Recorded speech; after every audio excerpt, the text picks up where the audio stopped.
Welcome to solverfy, the place where learning becomes simple. If you're struggling with homework, assignment, or doubt in subjects, don't worry, you are in the right place.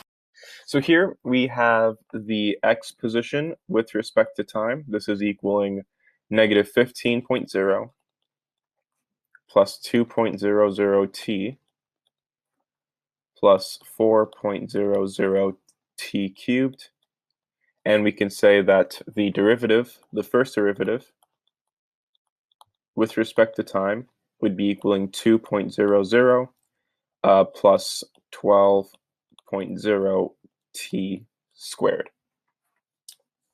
And so given that, we can say that here, oh, my apologies, this would actually be negative.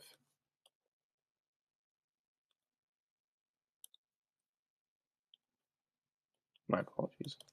Given that now, we take the second derivative with respect to time, and this is going to give us negative 24.0 t.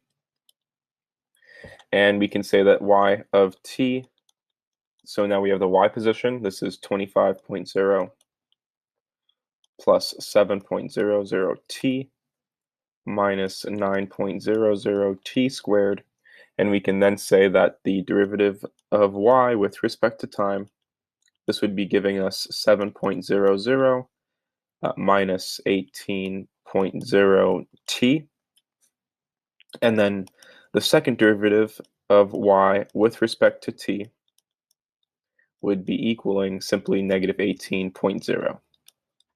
So given this, we can say then for part A,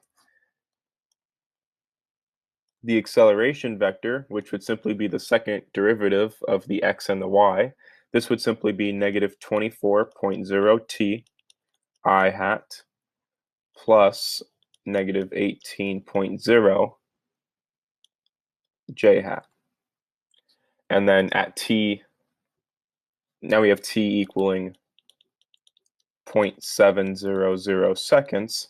And given this, we now have that the acceleration vector is going to be equaling to negative 16.8 meters per second squared I hat plus negative 18.0 meters per second squared j hat.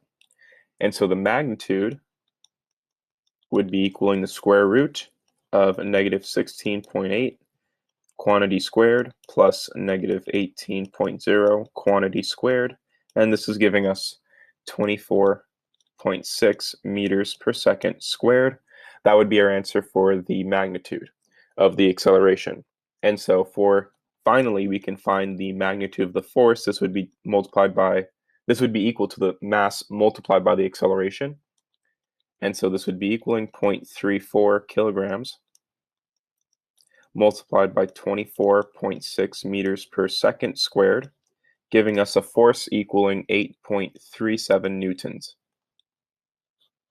So that'd be your answer for part A. Now for part B,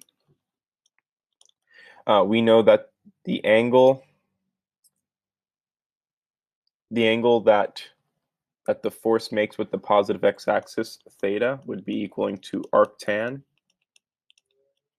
of the acceleration in the y direction divided by the acceleration in the x direction. Because in this case, of course, the acceleration will be in the same direction as the force applied, or the net force. And so this would be equaling arctan of negative 18.0 divided by negative 16.8, and this is giving us 47.0 degrees, or negative 133 degrees. Now, because the force is in the third quadrant, rather, we choose that theta is equaling negative 133 degrees because this places us in quadrant 3, where we have negative x and negative y values, as you can see in this equation here. So for part C then, we know that the direction of travel is the direction of a tangent to the path, which is essentially the direction of the velocity vector. And so the velocity vector with respect to time would be equaling to 2.00 minus 12.0 t squared I hat plus 7.00 minus 18.0t j hat. Now, again, we have t equaling 0.700 seconds, so we have that the velocity at that t equaling 0.700 seconds, this is going to be equaling to negative 3.88 meters per second I hat plus negative 5.60 meters per second j hat. So now we can find, for part C, the angle that the velocity v makes with the x-axis, and this would be arctan of negative 5.60 divided by negative 3.88, and this is giving us 55.3 degrees, or negative 125 degrees, approximately.